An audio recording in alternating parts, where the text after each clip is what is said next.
Deservingly so, Aaron Judge jumps up to a 94 overall. Mookie Betts is close to hitting that high tier diamond. Bryce Harper gets a +2 after being downgraded last week. And Juan Soto is on the verge of dropping at a diamond unless he begins turning things around. Taylor Ward gets a +5. He's almost a diamond. Hunter Renfroe gets a +2 as well. Also making the jump from silver to gold is going to be Mike Yastrzemski. And then after that, we are heading on over to the center fielders, where Mike Trout becomes arguably worse when it comes to contact versus right, but better when it comes to contact versus left. And then we have George Springer getting a -1, Cedric Mullins getting a -1, Kevin Kiermaier jumping from a 76 overall silver to an 81 overall gold, and Starling Marte continues to drop in terms of trends. Brian Reynolds, who's been struggling this year, he drops out of gold down to silver. Chas McCormick gets that +1, Julio Rodriguez becomes a silver, and Brett Phillips becomes a silver as well. Left field, Yordan Alvarez, you probably want to get rid of him, honestly speaking, because it seems like he's looking to trend back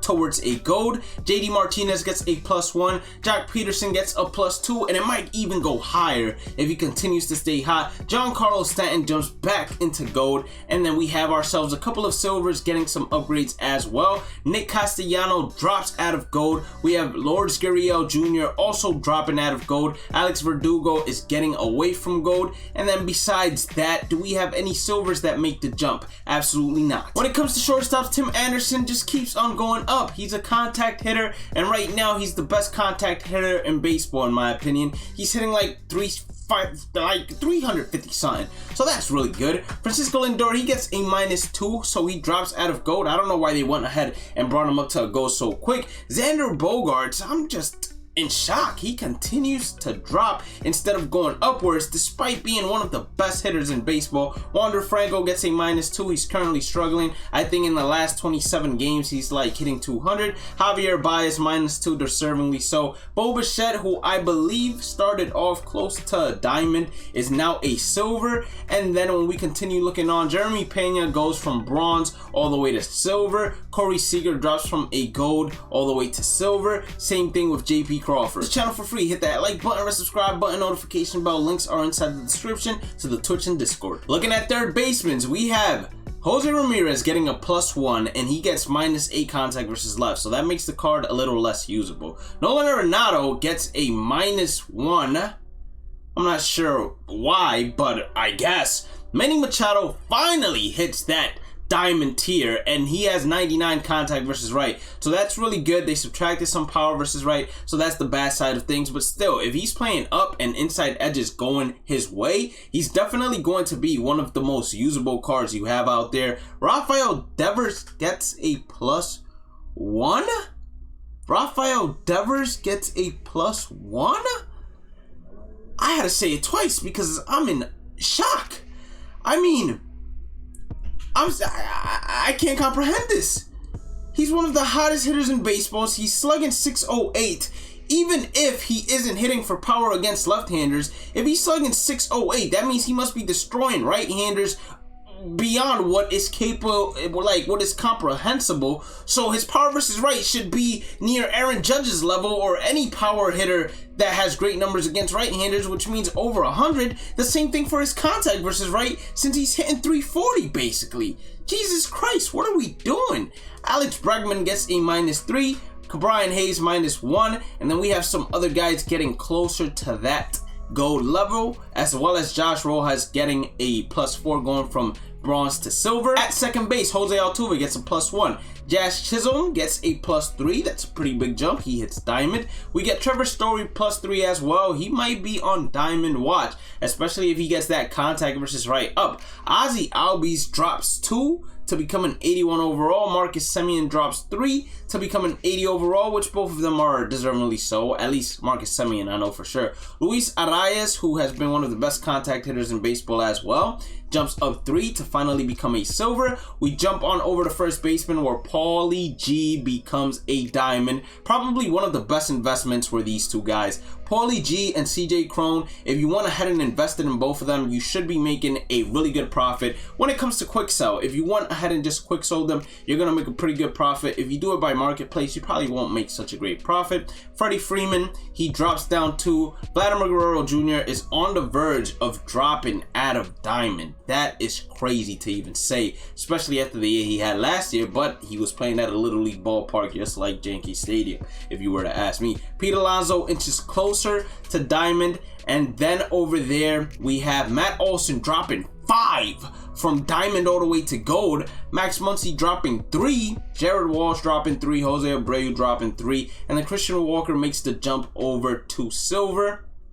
And Rhys Hoskins and Darren Ruff do the same thing. Will Smith gets closer to Diamond. He is now an 84 overall. Dalton Varsho becomes a Gold. JT drops down to an 80. Yasmani drops out of Gold. Tyler Stevenson is continuing to go up. And then Wilson Contreras goes ahead and hits that Silver mark. Or William Contreras, his younger brother, excuse me on that one. Taylor Rogers gets a +1. David Bernard gets a +2. We have Paul Sewald getting that +1. And then what I'm really interested, are there any names I mentioned here that actually got some upgrades? I would have to look at my list, but pretty interesting list for relievers. Clay Holmes jumps up to a 78, and then JP goes ahead from a 72 bronze to a 76 silver, which is not bad at all. When it comes to relievers, Ryan Helsley gets a +5, becoming a Gold. AJ Minter becomes a Gold. Michael King gets a +1. Then we have Jason Adams becoming a Silver. Joan Duran becoming a Silver. Will Smith loses 2. Colin Poach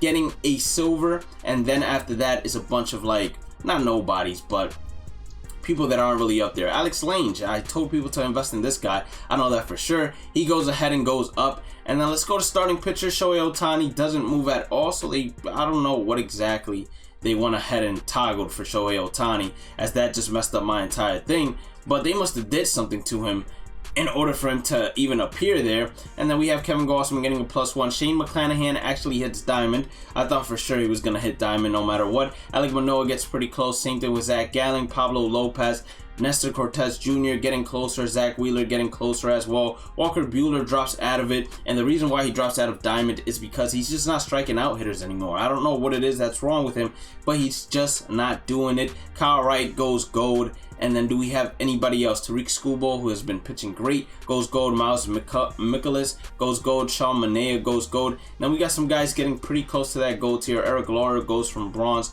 all the way to Silver.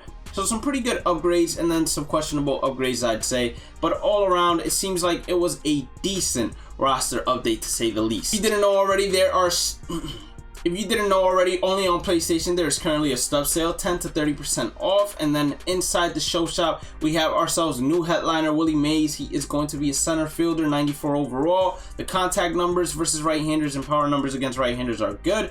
And then the contact versus left leaves a lot to be desired. I think there are going to be enough outfielders to do the same job as him. So I don't think he is 100% going to be worth buying headliners in. If you like to gamble, then go ahead and buy one. But if it isn't there, then it's not meant to be. Also got ourselves 3 new Topps Now cards that you can earn from this week's Topps Now moment, along with a Topps Now collection. You get yourself 90 overall Josh Rojas by collecting all 11 Topps Now players that are available for this month. And then looking at the schedule, we have ourselves the Summer Circuit qualifiers, the 28th, new ranked seasons rewards coming the 30th. The 31st, there is going to be a new event, and then a Takashi Okazaki collection for a legend hitter. So all those Takashi Okazaki cards are going to be a great investment as of right now to go ahead and buy, to then sell either right before the collection goes live or once that collection goes live. There's going to be Lou Gehrig Day the 2nd, and then on Friday we are getting the 3rd, the next big